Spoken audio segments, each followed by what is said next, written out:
So I want to talk about the way that I view a human, and it's not just me, it's many people, but this is just my interpretation. And I find it, or have found it, very useful for how I view myself and therefore understand myself. And therefore, I hope that maybe this may be useful to you too. Now, when we first on our journey of life cultivation, or perhaps we should say even before we start doing personal development, we tend to think of ourselves mainly as a physical body. But of course, we have many more levels to our being than just being a physical body. And the way I like to say or describe a human is that we have 5 core elements. And we have our physical body, yes, organs, tissues, and cells. And we have our mind, which actually encompasses many different parts. Our mind is our thoughts, our thinking processes, what goes on in our head brain, and how we think, and whatever language that is according to whatever country we grew up in, or whatever language we speak. And then we have beliefs, which are often usually unconscious. We're not usually walking around conscious of our beliefs. Beliefs such as, I'm a good person, or I'm a bad person, or life is easy, or life is hard. We have thousands of beliefs inside of us, and they're like a software program running in the background, and they drive our thoughts, and they drive our behaviors, and they're very connected with our patterns of consciousness. They're very interrelated, but they're different. A belief is different from a pattern of consciousness. A pattern of consciousness is quite complex, and it represents how we think and feel and behave and act. It's like everything wrapped up in one, but we can separate things out. And part of that separating out is our beliefs. And also in our mind, we could say, or in our consciousness, is our conditioning and our programming, which is what contributes to these patterns of consciousness. And there's more to the mind as well than this, but to make it simple, this is the part of us that we call our mind, or the mental level of our being. And then we have our emotions.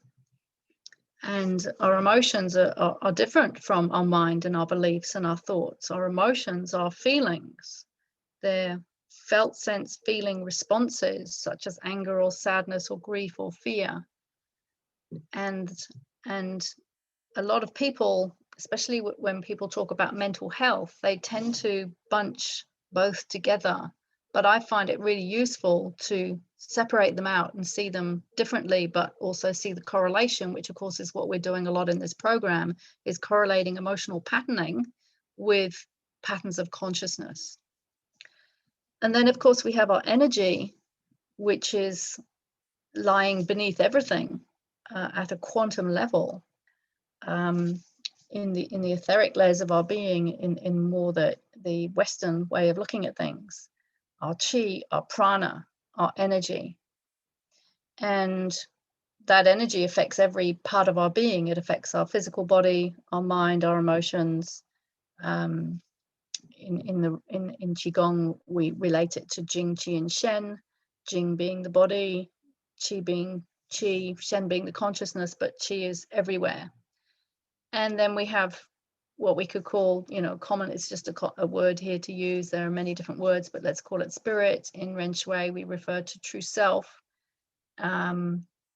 We have that part of our being, which is beyond the conscious, rational mind. It is not fully understood until we cultivate ourselves to a significant degree. And these are the 5 parts of our being. And so when we're working on ourselves, we need to remember all these 5 parts of our being. Now, I just want to briefly talk about why emotional energy cannot be destroyed, but it can be transformed, which is why it's so important to learn how to deal with one's emotions, because they don't just disappear just because we want them to. And this is what a lot of people are doing. When they have a feeling that feels uncomfortable and they don't want to feel it because they've unconsciously trained themselves from an early age that such and such a feeling feels uncomfortable and makes me feel a certain way, and then triggers certain beliefs and maybe certain patterns, we unconsciously train ourselves to push away, suppress, swallow, ignore, whatever word you want to use. We train ourselves to not look at and not deal with and not feel our emotions. But the fact of the matter is that when emotional energy is generated inside the body, and we talked about this in the level 1 training about how different emotions are generated from different parts of the body, relate to different organs, etc., etc. Once emotional energy is generated, for example, anger is a good example. Once anger is triggered and generated inside the body, it doesn't just disappear by itself, because a law of physics is that energy cannot be destroyed. It's just a simple law of physics. And I'm not a physics teacher, so I can't really talk about this in depth, but I do understand this concept that energy cannot be destroyed, but it can be transformed.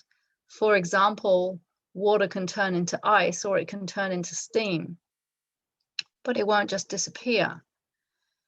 So this is very important for understanding emotional energy and learning how to manage emotional energy, because it won't just disappear once it's generated, and it will hang around until it is transformed.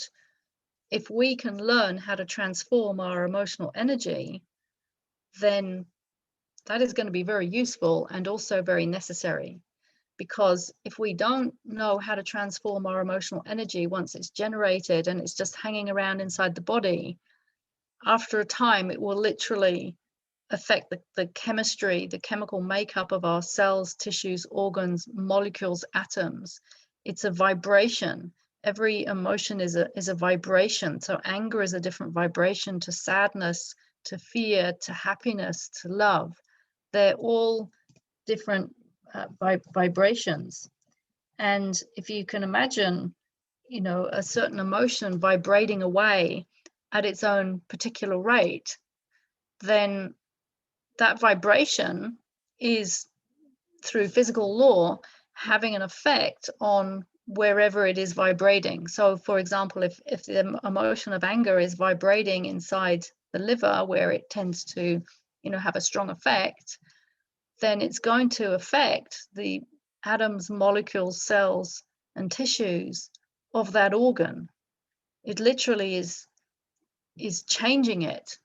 It's having a direct effect. And if you've ever watched any of, I can never say his name properly, but Masu Emoto's, he's a Japanese man. He died a few years ago, but he did experiments on water and what happens when you put the energy of love into a glass of water compared to if you put the energy of hate into a glass of water. And then he froze that water, and then he looked at the crystals, the frozen crystals of water under a microscope, and the difference in what those crystals look like is massive.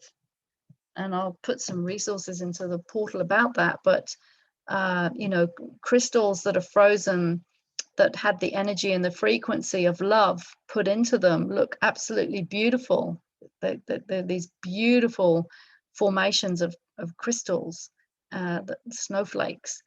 And the crystals that had hate put into the water, that they're dark and murky and distorted and disformed. They're horrible.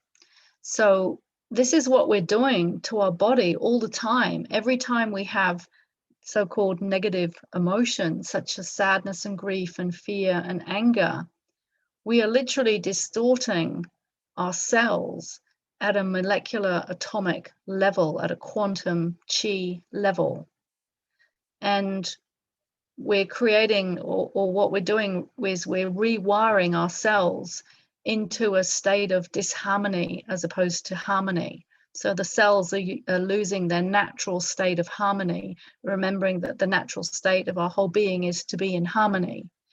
But when we have all these upsets and unresolved emotional traumas, then our cells, tissues, and organs are literally being rewired into an unhealthy state from a vibrational, but also physiological, chemical perspective. And that's when we end up having symptoms and tumors and illnesses and, you know, all the stuff that we don't want. So we can transform our negative emotional energy, and we can learn how to dissipate it and clear it. And this is the process of alchemy. This is the process of turning lead into gold. And that is why my Emotional Alchemy website is called the Emotional Alchemy Academy, because that's what it's all about. It's about changing lead into gold. And of course, we're doing this for our patterns of consciousness too, and it's happening simultaneously. So that's just a little introduction to why it's so important to transform emotional energy, and why we can't just expect it to disappear, even if we want to, unless we actually do something about it.